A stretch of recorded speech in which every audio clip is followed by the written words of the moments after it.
আমার ছোট ছোট দুইটা মেয়ে, তার একটা বার চিন্তা করলো না যে দুইটা বাচ্চার কি ভবিষ্যৎ হবে। আচ্ছা, তাদের কি কোনো সন্তান নাই যারা এভাবে ওরা তো নৃশংসভাবে গুলি করছে? আম্মু, বাবা আসে না কেন, বাবা আসে না কেন? খুব সুখে কাটাইতেছিলাম দিনগুলো আমরা দুইটা বাচ্চা নিয়ে।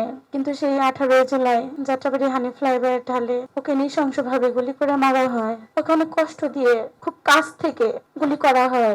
আমার ছোট ছোট দুইটা মেয়ে, তার একটা বার চিন্তা করলো না যে দুইটা বাচ্চার কি ভবিষ্যৎ হবে। আচ্ছা, তাদের কি কোনো সন্তান নাই যারা এভাবে ওরা তো নৃশংসভাবে গুলি করছে? আমি তাদের এই হত্যার বিচার চাই। তারা বুঝুক যে কাছের মানুষ হারাইলে কতটা কষ্ট। আমার মেয়ে এখনো প্রত্যেকটা মুহূর্তে বাবা বাবা, আর তো কিছু বলতে পারে না ও। আর বড় মেয়েটা তো মানে বাবা পাগল ছিল, যেখানে যেত বাবার সাথে যাইতো। এখন তো আর সেভাবে বাবাকে পায় না। সব সময় বলে যে আম্মু, বাবা আসে না কেন, বাবা আসে না কেন? আমরা যে বলি যে বেড়াইতে গেছি, আমার মেয়ে ভাবে ওর বাবা মরে গেছে মানে বেড়াইতে গেছে।